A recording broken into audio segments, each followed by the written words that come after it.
यो कुरा के बुझ्नुपर्छ भने सोलमेट अथवा कार्मिक होस् अथवा सोलमेट होस्, सोलमेट विशेष गरेर हाम्रो सोलमेटको कुरा हो।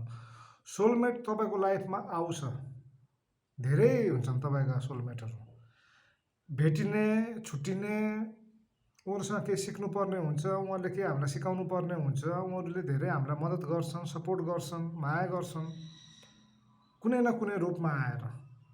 त्यो प्रेमीकै रूपमा आउँछ, श्रीमान श्रीमतीको रूपमा आउँछ भन्ने हुँदैन, त्यो हुँदैन।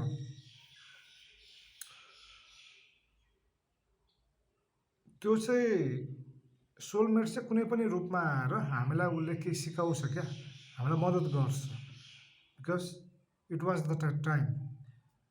अस्तित्वले नै मिलाइदिने हो, भेट गराइदिने हो। रिलेसन्स भनेको हाम्रो कार्मिक कनेक्सन हो, तर त्यसमा युनिभर्सको पनि योगदान हुन्छ। युनिभर्सले नै भेटाउने हो क्या, कार्मिक कनेक्सन त हो, जन्म जन्मदेखिको कनेक्सन त हो। तर अब कसरी भेट हुन्छ तपाईँले, कसले भेट गराउँछ त? एक्सिडेन्टली त हुँदैन नि त भेट। यो सर्कमस्टेन्सेस कसले क्रिएट गर्छ भेट गराउने? सिचुएसन कसरी क्रिएट हुन्छ? तपाईँ कहीँ जानु हुँदैछ, तपाईँको भेट हुन्छ। तपाईँ कहीँ जानुभयो, सिफ्ट हुनुभयो, कतै जब गर्नुहुन्छ, त्यहाँ तपाईँले आफ्नो सोलमेट भेटाउनुहुन्छ। कतै बस्नुहुन्छ, त्यहाँ तपाईँले सोलमेट भेटाउनुहुन्छ।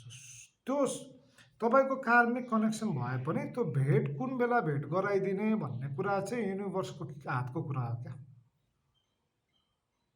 त्यहाँ सबै सोल रिलेसनहरू केही न केही सिकाउनको लागि नै आउँछन्, कार्मिक रिलेसन पनि। सो यसलाई हामीले एउटा लाइफ लेसनको रूपमा लिएर जिउनुपर्छ, त्योसँग एट्याच हुने होइन क्या। किनकि एट्याच हुनुभयो भने फेरि तपाईँ एउटा कार्मिक लुपमा फस्नुहुन्छ, एउटा कार्मिक खाडलमा फस्नुभयो। फेरि तपाईँ एट्याच हुनुभयो भने झन् झन् तपाईँको कर्म क्रिएट हुँदै जान्छ, कर्म बन्दै जान्छ। त्यसैले एट्याच हुने होइन, प्रेमपूर्वक रहने हो, प्रेमपूर्वक छुट्टिने हो है। Because that was the part of universal play. त्यो ब्रह्माण्डको नाटक थियो, ब्रह्म नाटक थियो। तपाईँले आफ्नो भूमिका निर्वाह गर्नुभयो, अर्कोले आफ्नो भूमिका निर्वाह गर्यो। एट्याच हुने होइन। यो एट्याचमेन्ट चाहिँ समस्या हो क्या, तपाईँ केही पनि समस्या होइन। एट्याचमेन्ट हुने गर्ने, तपाईँको हस्तक्षेप गर्ने सबै हाम्रो मेन्टल गेम चल्छ क्या। फेरि हाम्रो रिलेसनसिप भनेको कस्मिक प्ले हो, कस्मिक ड्रामा हो, ब्रह्म नाटक हो। तर हामी मान्छे चाहिँ आफ्नो माइन्डलाई प्रयोग गर्न थाल्छौँ क्या। हाम्रो मेन्टल एक्टिभिटिजहरू बढी हुन थाल्छ हाम्रो रिलेसनमा, पोलिटिकल हुन थाल्छ रिलेसनहरू। त्यसै ती कुराहरूबाट बस्नुपर्छ। सोलमेट जेनरली भनेकै तपाईँलाई केही समय हेल्प गर्नको लागि आउँछ क्या। अब उसँग तपाईँको कार्मिक प्याटर्न अलिक लामो छ भने तपाईँले केही समय उसँग जिउनुपर्छ, केही समय बिताउनुपर्छ, आफ्नो कर्म चुकाउनुपर्छ है। जेनरली सोलमेटहरू भनेकै तपाईँलाई जब मुस्किल पर्छ त्यो बेलामा आउँछन्, केही हेल्प गर्न, इमोसनल सपोर्ट गर्नको लागि, हेल्प गर्नको लागि आउँछन् है। Because they are soul friend, सोलको साथी हो नि त तिनीहरू, आत्माको साथी हो तिनीहरूले। त्यो हेल्प गर्न आउँछन् तिनीहरू, किनभने तिनीहरूसँग हाम्रो एनर्जी केही हदसम्म म्याच हुन्छ क्या। त्यसैले but karmic and twin flames are very different. Karmic भनेको लोवर लेभलको रिलेसन भयो, सोलमेट भनेको मिडल लेभलको, ट्विन फ्लेम्स भनेको त अझै फार स्पिरिचुअल लेभलको रिलेसन भयो होइन। त्यो बेग्लै छ क्या फेरि। सो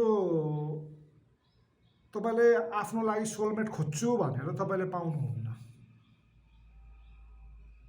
त्यो पाउनुहुन्न, त्यो प्रयासबाट पाइने चिज होइन। तपाईँको सोलमेटहरू त हुन्छन्, किनभने हामी सबै सोल ग्रुपमा बसेका हुन्छौँ। सोल हाम्रो एउटा सोल टिम हुन्छ, सोल फ्यामिली हुन्छ हाम्रो, एउटा आत्मीय रूपमा भन्नुपर्दा तपाईँका सोलमेटहरू छन् यी नै। तर त्यो कहिले भेट हुने भन्ने कुरा चाहिँ तपाईँको हातमा हुँदैन क्या। बाई सिचुएसन्स अब त्यस्तो सर्कमस्टेन्सेसहरू अवस्थाहरू क्रिएट हुन्छ, सिर्जना हुन्छ जहाँ तपाईँको सोलमेटको आवश्यकता तपाईँलाई हुन्छ, त्यतिखेर सोलमेट प्रवेश हुने हो है। त्यो चाहिँ माथिबाटै खेल खेल्ने हो, त हामीले केही पनि गर्न सक्दैनौँ त्यसमा। सो रिलेसन्स आर एउटा कस्मिक ड्रामा नै हो क्या वास्तवमा भन्ने हो भने, कस्मिक ड्रामा हो। त्यसमा हाम्रो आफ्नो कार्मिक एट्याचमेन्टहरू पनि छ, आफ्नो स्वार्थहरू, आफ्ना अधुरा हिसाब किताबहरू पनि छन्, तर यो भनेको एउटा अस्तित्वले नै टक टक टक टक मिलाएर खेलाउने खेल हो क्या यो सम्बन्ध भनेको। त्यसैले बढी गम्भीर हुनुपर्ने काम केही पनि छैन, सिरियस हुनुपर्ने, दुःखी हुनुपर्ने काम पनि केही छैन। बस आफ्नो हामीले लाइफ जिउनुपर्छ अन सोल लेभल। सोलमेटलाई चाहिँ हामीले यसरी डिफाइन गर्न सक्छौँ क्या, कि जब उनीहरूको आवश्यकता हुन्छ हामीलाई उनीहरूले चार्ज गर्न आउँछन्, उनीहरू सपोर्ट दिन आउँछन्।